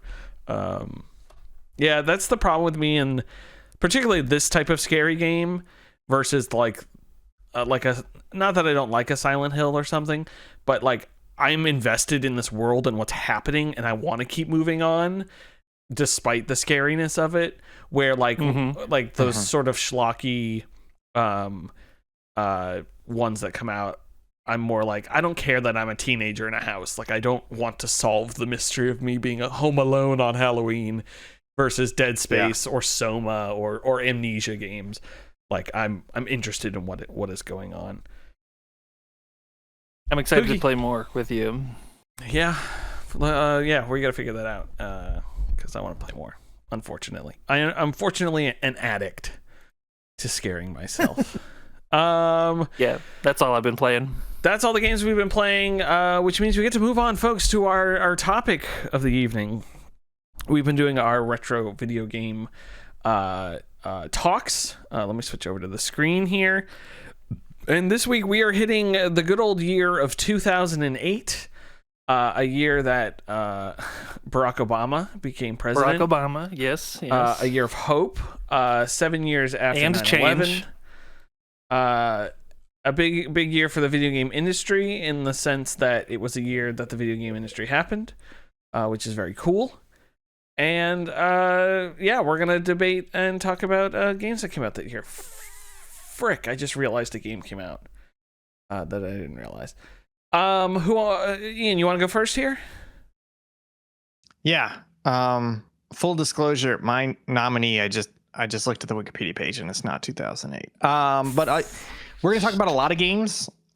I'm going to be honest with you, I don't have a nominee yet, so I'll come back and circle to that. But I'll talk about the games. We've got a lot of overlapping games, but there were some games that you guys didn't mention in your list that I'm looking at that I'd love to call out. Sins of a Solar Empire.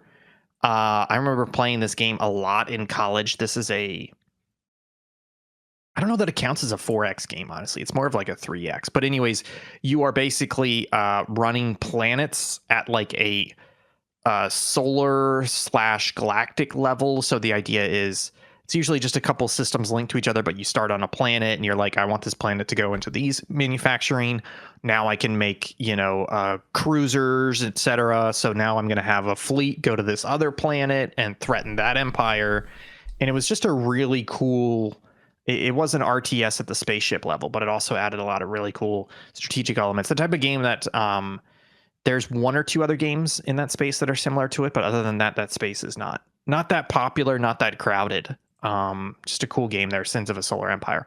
World of Goo as well. 2008, that felt like when...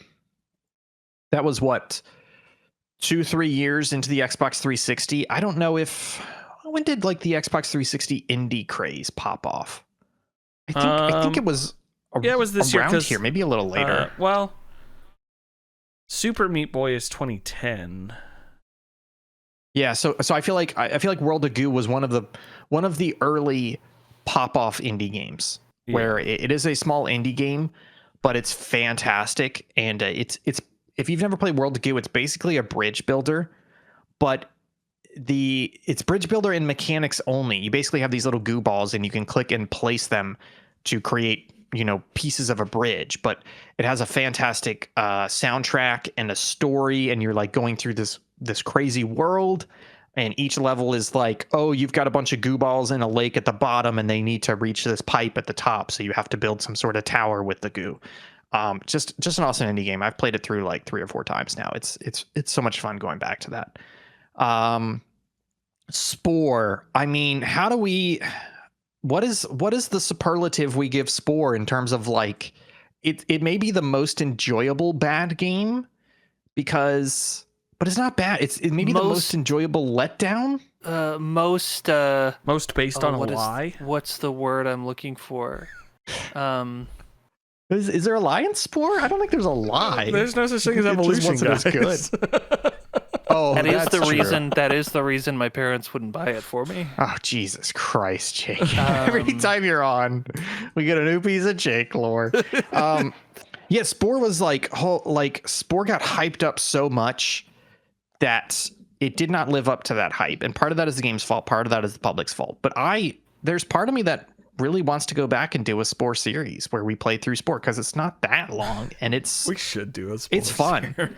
It's got some weird elements at the start where you're making little guys and you're like choosing evolutionary decisions and like putting arms in places. And then it becomes like a weird RTS where you're like throwing nukes at each other, and then it becomes a planet hopper. It's a weird, cool game, is what it is. We should have to like pass a save around. Oh, you don't want to just like. We should just stream the whole thing. No, anyways, I know. That's what I mean. Like stream, but pass the save. So like someone's in control. Oh, so who's controlling? Each controlling different. Yeah, because there's 3 phases. Well, there's 3 phases, but also people. Like, yeah, that's true. I don't know how long it'll run, but like that way each person could do a different, like they could evolve the creature differently, or do a different version of it or something. We're going on a tangent here, but I wonder if there are mods where like. All 3 of us could play the first phase, and then in the second phase we mod each other's species into the stream one. Like we're playing 1 person on stream, 2 people offline, but we keep modding them into the online. There is an online database of user generated creations, so we could share creations. Yes, that'd be fun. See, that could be fun. Anyways, it's just a weird, cool game. Did not live up to the hype, but it still stands out. And then Mirror's Edge came out in 2008. We've talked about that a lot, but yeah, just an awesome game. Crazy good platformer, very unique style. The art direction holds up. Yeah. Yes, the graphics hold up. There's a lot of people who semi-facetiously who are like, games I've looked the same for the last 15 years, but why are they running worse? And Mirror's Edge is one of those games that I go back and look at and I go, yeah, this game's 17 years old, and I would be happy if games still looked this good, because they're not wrong. Like fucking Unreal Engine 5 is a piece of shit engine that has problems all over the place and struggles, and it doesn't look that drastically better than Mirror's Edge, So just a game that stood out at the time and still stands out, holds up incredibly well. Will, you want to talk about your games? Sure. I still haven't decided what I'm gonna pick, but MGS4. I didn't play it in 2008. I played it much more recently, but Metal Gear Solid 4, really fucking great game. That ends a entire storyline on top of a submarine that has Mount Rushmore, but with Metal Gear Solid characters carved into it. It's great, and it's awesome, and it's like 2 hours of continuous cutscenes at one point. Just put your controller down. Speaking of games that could have been a movie or could have been a TV show, Mirror's Edge, of course, Ian already mentioned. Professor Layton and the Curious Village is a game I played this year. Fantastic 3D 3DS game. Why are you looking like that? Actually, it's a DS game. Is that the one where you take the train and then there's like a night festival and then you go up to the mansion? No, that is Professor That's the Layton Polar Express. and that the Diabolical Pandora's Box. Diabolical Box. Okay. Much like That's the Harry the one I Potter played all books, the they way have through. 2 different names in the regions. Oh, okay. It's just that's the Layton that I've played, and I constantly forget which one I've played. Yes, I played that one, and then I went back and played this one, and now I started up the 3rd one, but I haven't gotten into it. I'm so excited for that new Iron Age one. It's gonna be so good. Hi, David. Hi, we don't play. Yeah, we don't play JRPGs. JRPGs. Get out of here. Disgusting. Is Valkyria? David, I want to play Valkyria Chronicles. Yeah, that's David. Is Valkyria Chronicles the? No, I know it's David. David's You need shouting to get out around to it. Yeah, David's shouting out Tales of Vesperia, Persona 4, and Valkyria Chronicles. Oh, I have played Valkyria Chronicles. It was too difficult for me. I don't think that's the game's fault. I think that was me at the time. One, right? With the World War II. It's the anime World War II. World War II. I refunded it. I was so bad at it. It's. I do think it has a difficulty problem. Maybe I was they've dying modded that to be a so little bit better like now. I was just moving my character and they were just shooting me the whole time. And I said this isn't Call of Duty, and I refunded it. I was so mad. Yeah, maybe honestly, Jason I said he would show me how to play it after I told him that story. But that sounds like another one where I bet if we looked up some mods, people are like, oh yeah, here's something to tone down the difficulty at the start to get you into it. No, I'm not a. You see, Ian, difference between you and I'm not a pussy. I don't need mods. I feel like we got stuck. You go like 3-4 missions in, and then I think the difficulty spikes. See, you got to get good. I don't know if you've ever heard that before, but it's something. Yeah, you just said that you quit the game because you weren't too bad at it. Yeah, I quit the game because I was too bad at it. I didn't want to get good. Is the moral of the story here? Are you done? Nope. Gears of War 2. I would like to shout out for coining the term Horde mode. It didn't give us the first Horde mode, but it did coin the term, and also gave us a fucking great Horde mode. I played a lot of that with my friends in high school. You used to be able to. There was one door on a map where you were like in a little cabin, and you could use the shields from one of the enemies to block the door. But every time the round ended, it would reset items. So you had to make sure 2 people were picking up the shields.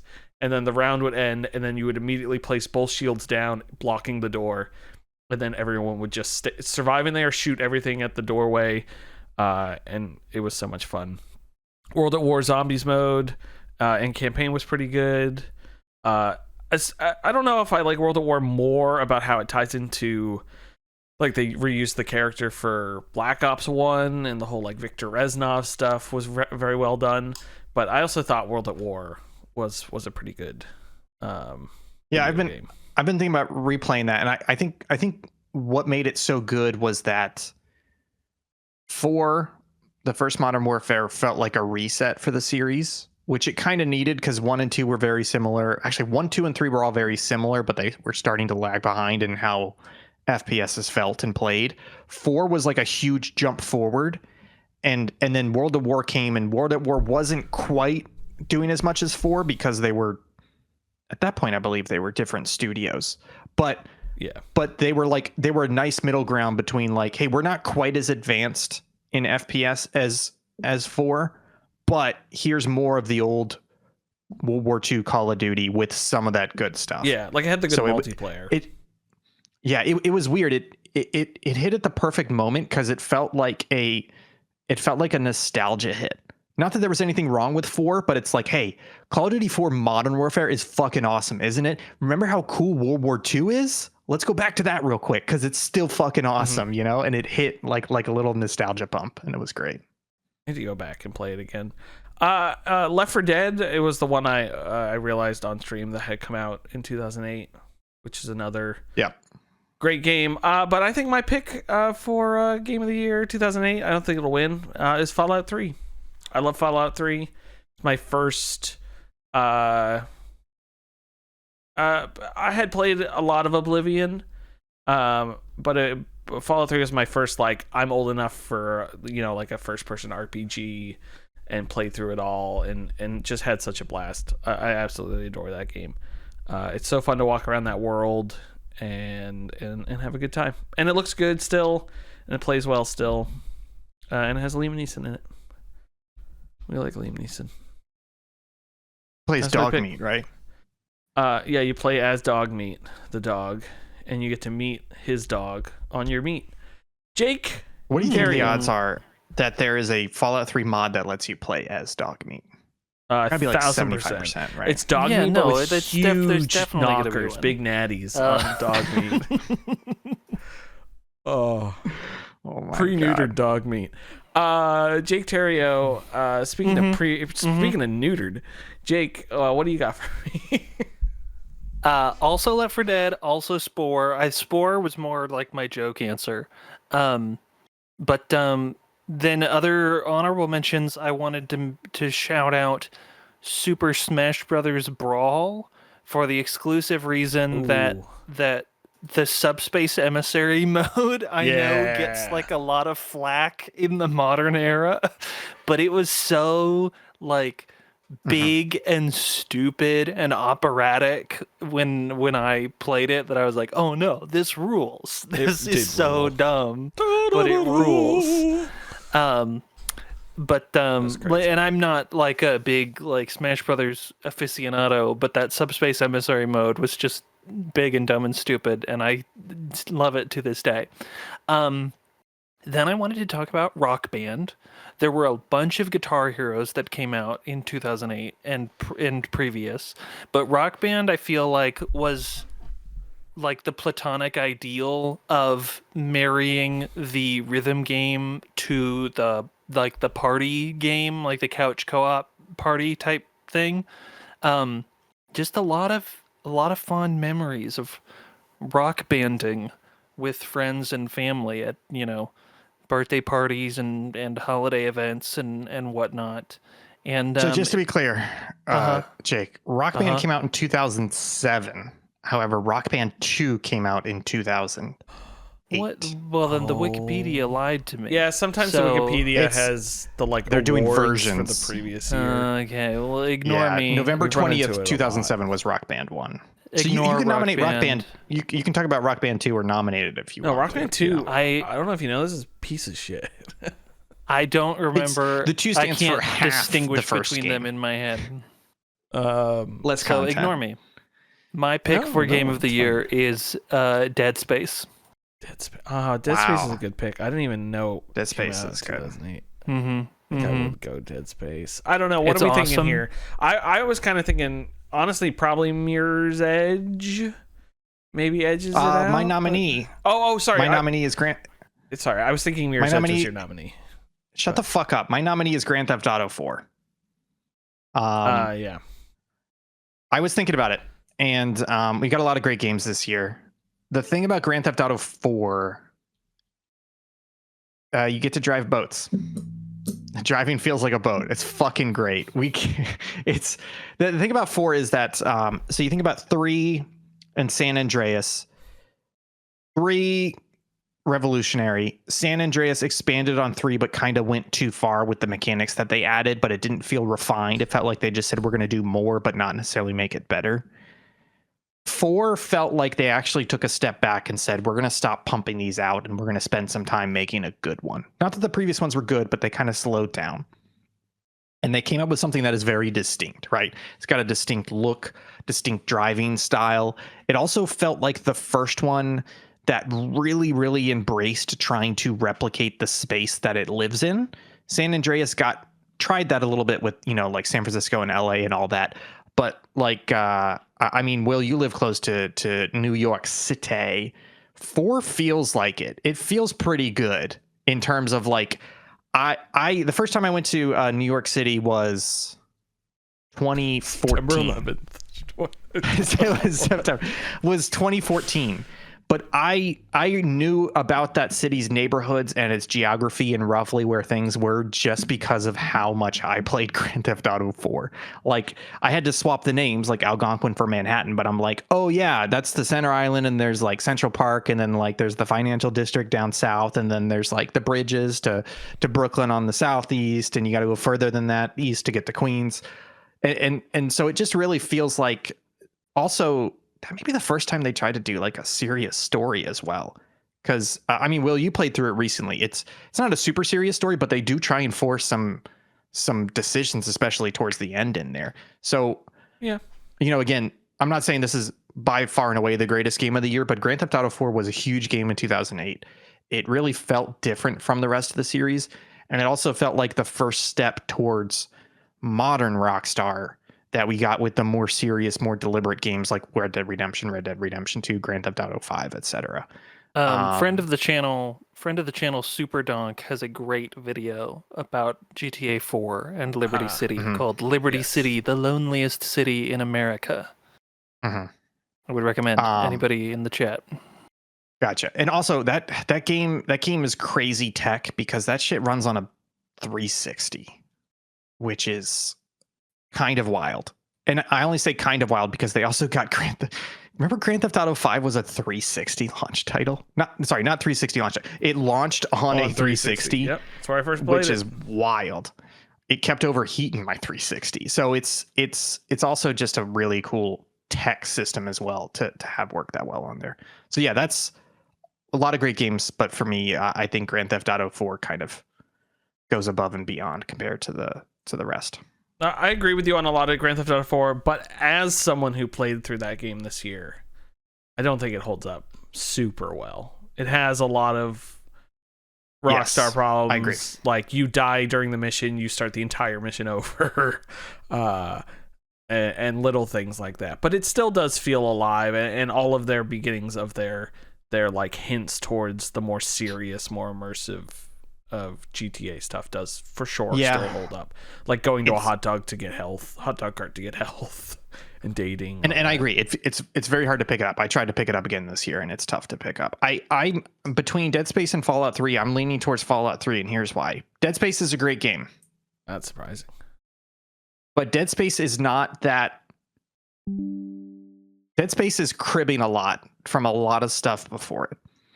It's doing very well, but it very much lives in that derelict spaceship sci-fi, in that you are alone, in that, zombie-esque enemies, action horror type game. Whereas when I look at Fallout 3 is not the first Fallout game, but it's drastically different than everything else that came before it.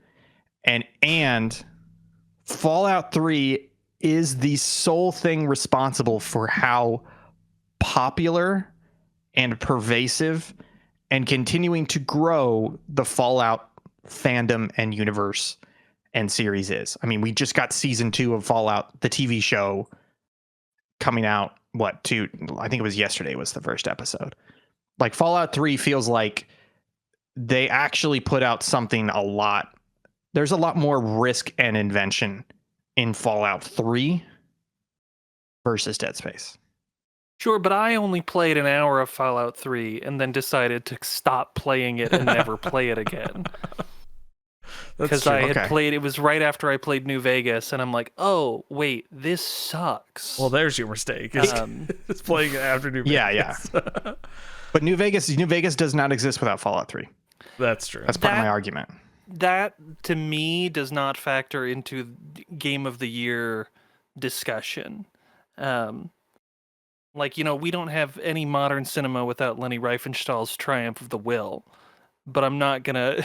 I think it should, Best though. Picture. Well, my other thought is, I think it should factor in though, because that speaks to the impact of that game. It's like Citizen Kane is a good movie, but a lot of the stuff that it gets, a lot of the praise that it gets, is because of how much new and innovative techniques it was employing, whether in writing, editing, or cinematography. And that's constantly a factor in talking about how it's one of the greatest movies of all time. That's part of the factor is what was the impact of this movie? What was the impact of this game? How did it change things? How did it influence things going forward? I think that's a symptom of something being great, is that it gets a lot of people's attention, inspires a lot of people, and changes the medium itself. I'd sooner give it to Left 4 Dead over Fallout. I agree. My thing is, Ian, I think for me, Dead Space is the progenitor of all the derelict spaceship sci-fi zombie stuff. No. In video games. Yeah, but it's just cribbing from movies. Yeah, I mean, Event Horizon was everything's just cribbing pre Dead from Space. movies. Yeah, but Event Horizon is not Dead Space. It's Derelict Spaceship. I know, but Fallout 3 is Mad Max. My argument, my argument is not Dead Space is cribbing from a lot of other games, even though in some places it is. It's that it is a well-worn genre, and sure, it may be one of the first to do it in games, but that's not as worthy of praise as something like Fallout 3, which is taking a relatively dead IP and completely changing the genre of it, like completely changing that game, complete new story, complete new location, and within the Bethesda framework that nobody else has been able to replicate yet, right? At that point in time, it was still very unique the way that they were making games. I know what you're saying, but games. In my opinion, Dead Space has had bigger impact than Fallout 3. Like, that's wild to say. Creating, like, everyone going after what Dead Space created to try to make their own version of it. How popular third-person games became after that. How many people tried to make people still put out science fiction derelict games. Like, it is still also referred to as a Dead Space game. Like, it is so prevalent. I mean, What's-His-Face just made a terrible one 2 years ago, Glenn Schofield. Yes. That's because it turns out that's the only type of game he can make. Yeah, but think about Skyrim, right? How much of the popularity of Skyrim is because of people coming to that off of Fallout 3 and Fallout New Vegas, which is off of Fallout 3. Like, it feels like Fallout 3 injected a whole new fan base, not just into Fallout, but into that Bethesda genre and into open world, what do you call them? Action RPGs? I don't know what you would call that Bethesda style. Yeah, I'm not saying you're wrong. And how pervasive that is. I mean, obviously, Fallout 3 is my choice, but I think Dead Space deserves a lot more credit than it gets it. It gets it. You're giving it. I just think that. And Dead Space is a better video game than Fallout 3, in my opinion, as well. But I still think Fallout 3 is the game of the year that year. Yeah. I don't know. I haven't played the original Dead Space. The remake's good, but I haven't played the original. Original Dead Space rules. I think awesome. Was it the first to do like the all diegetic UI? It had to have been one of the first. It's around there. No, because I think you guys are giving this game too much credit, because there's that fucking Jurassic Park game where you look down at your tits and your health is a tattoo. Like, it's doing interesting things, but it is not inventing those things. No, I'm not saying it's giving too much credit. But yeah, it's not to praise a game that does everything well is not. Yeah, no, but what I'm taking fault with is Jake saying it's got to be the first to do diegetic UI, and I'm like, well, no, it's not the first. I was not saying that adamantly. I couldn't remember any that had done it before that. Not to say that they didn't, but I think doing it well I couldn't come up with any of them. I think absolutely. It's not reinventing the wheel. It's just making a really, really good wheel. And I would say it is combining spokes and treads and compounds in a unique way. So and I just Dead Space becomes a unique game. Yeah. Also, knowing you haven't played it, Ian, also I think colors it, because it is. No, I played the remaster. You played the whole remaster's different. Played like 5-6 hours. I mean, yeah, sure. Yeah, that's enough. But I guess no, but my argument is not against the gameplay itself. It's the idea that when I look at, for me, game of the year, a lot of it has to be like, okay, are you part of the argument for me, and something that weighs a lot is, are you doing something unique and doing that well, or are you doing something that has kind of been done before, or combining done befores into something? And for me personally, I always give way more credit to somebody doing something unique, doing something brand new, doing something different, even if they don't necessarily do it as well as a game that is retreading what's been done before, but doing it better. You know, that's a very distillation of it. But for me, it's like, I always praise something unique and pushing forward, as opposed to doing the same thing, but better. And with Dead Space, it feels like they're cribbing a bit. In compared to Fallout 3, it is definitely not as. Yeah, it's not as new or unique. But Fallout 3, I think your argument also hinges on Fallout 3 using the Fallout IP, where Fallout 3's gameplay is just Oblivion in Fallout universe with guns. Like, it's not that bled down, but it is, and it is some way a dial back because they got rid of their like AI system as well in that game. Like, there's none of that Radiant stuff. Yeah, I can't speak to that because I hadn't played any of the. Yeah, so like I mean, Oblivion, Fallout 3 was just like, oh hey, here's this new IP and it's this and it's from the people who made Oblivion, so it's like holy shit. But but it's hard to do that and make that good because they fucked it up really well with Starfield, which is just that same system but sci-fi, and they fucked it. My problem it's not is quite as simple here as just reskinning. Is I missed that Dead Space came out this year, and now I've created a horrible situation where I nominated Fallout 3. Ian has agreed with me. If you want to change your nominee, you're allowed to. Or 2 weeks ago with God of War. For God of War. Because Carl did the exact same thing Jake did, and I can't do it twice. I mean, in retrospect, think as much as I love Fallout 3, I can't think, and you're gonna be, I just can't think of any games that did it as well as, or did the Dead Space before Dead Space as close Resident to Evil. it. I mean, it is. Evil's They've Visceral Games talked about how they were inspired a lot by Resident Evil. Well, of course, everyone's inspired by Resident Evil, but it didn't. No, not everyone. There's no Resident Evil in Fallout 3 versus like Dead Space is a lot of like, hey, third person over the shoulder. Okay, but you've got again, slow guys Fallout coming 3... at you. You got low ammo. You got to judge your shots properly. It's dark. You got some puzzles in the environment. I'm not saying it's 100% Resident Evil, but like Dead Space is standing on the shoulders of giants a lot, whereas Fallout 3 feels like it had to stand up a lot on its own. Well, no, because Fallout 3 is more Oblivion than Dead Space is Resident Evil. Yeah, that's fair. I could take that. That's just my main, like, I know you keep saying how much Fallout 3 it's standing up on its own horse legs, but I think it chopped the horse legs off of Oblivion and sewed them onto Abram and yeah, I don't know. I'm gonna go with Dead Space. I'm sorry, I'm gonna go with Dead Space. Okay, all right. So Dead Space Game of the Year then. So we got to do the superlatives. So you want to just superlative? You want to pick one and Fallout 3?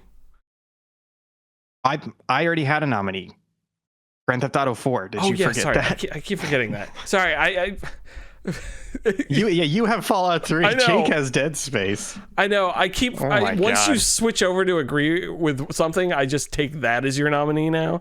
That's why I did it last week as well.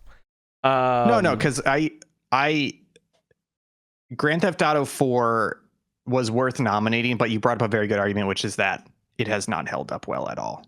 Yeah. Whereas I think Fallout 3 and Dead Space have held up better than Grand Theft Auto.